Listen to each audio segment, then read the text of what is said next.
ભાવનગરના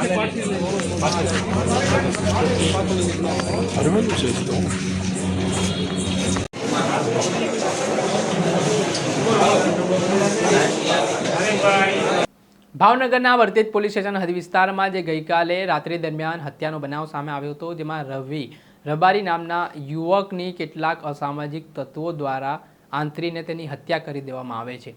આ ઘટનાથી માલધારી સમાજમાં ભારે આક્રોશ ફાટી નીકળ્યો છે. આમાં 3 જેટલા આરોપીઓને પોલીસે દબોચી લીધા છે, જ્યારે મુખ્ય આરોપી ફરાર ચાલી રહ્યો છે. ત્યારે કોણ આરોપીઓ છે, શું અદાવત હતી, વિગતે વાત કરીએ. વૈષ્ણવજન તો તેને કહીએ જે પીડ પરાઈ જાનાને રે. નમસ્કાર દર્શક મિત્રો, નવજીવન ન્યૂઝમાં આપનું સ્વાગત છે. હું છું ફૈઝાન.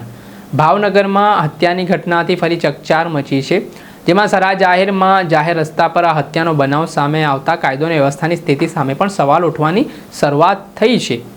ભાવનગરના નવા એસપી નિતેશ પાંડે આવ્યા છે. તેમણે કાયદો અને વ્યવસ્થા જાળવવા માટે તમામ પ્રયાસો શરૂ કર્યા હતા, પરંતુ ફરી એકવાર અસામાજિક તત્વોએ માથું ઉચક્યું હોય તેવી સ્થિતિનું નિર્માણ થયું છે. હવે ઘટના એવી હતી કે રવિ રબારી નામના યુવાને મુન્ના પ્રફુલ્લની જે દીકરી છે તેની સાથે પ્રેમ સંબંધ કર્યા હતા, કોર્ટ મેરેજ કર્યા હતા. 2024ની આસપાસ આ કોર્ટ મેરેજ થયા, પરંતુ મુન્નાને આ વસ્તુ ગમતી નહોતી ને તેના કારણે તેણે રવિ રબારીની હત્યાનું પ્લાનિંગ કર્યું. ત્યારે રવિ છે તે પોતાના કામ અર્થે વર્તેજ પોલીસ સ્ટેશન હદ વિસ્તારમાંથી ગઈકાલે પસાર થઈ રહ્યો હતો. આ દરમિયાન જે મુન્ના છે ને તેના સાગરીતો છે તે રવિને આંતરે છે ને ત્યારબાદ તેના પર આડેધડ છરીના ઘા ઝીંકવા લાગે છે. થોડાક સમય માટે જાણે કે ગુજરાત છે તે યુપી બિહાર બની ગયો હોય, કાયદો અને વ્યવસ્થા હોય જ નહીં તેવી સ્થિતિ જોવા મળી હતી ને જે આડેધડ છરીના ઘા ઝીંકવામાં આવ્યા અને રવિ રબારીનું ઘટના સ્થળે જ મોત નીપજી ગયું.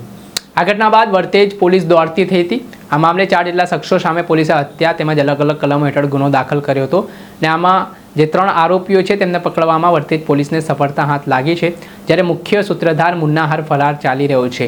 3 આરોપીઓની વાત કરીએ તો રોહિત સિહોરા, હર્ષિલ આલ, કિશોર ચૌહાણ આ 3 આરોપીઓ ઝડપાઈ ચૂક્યા છે. જ્યારે મુન્ના પ્રફુલ્લ જેની દીકરી સાથે રવિ રબારીએ પ્રેમ સંબંધ બાંધીને લગ્ન કર્યા હતા, તે ઘટનામાં આ જે આરોપી છે તે પકડવાનો બાકી છે, તે ફરાર ચાલી રહ્યો છે.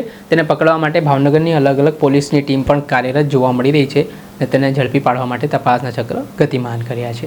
દર્શક મિત્રો, આવા જ નવા વિડીયો સાથે આપણે માહિતગાર કરતા રહીશું, એટલે નવજીવન ન્યૂઝ જોતા રહો.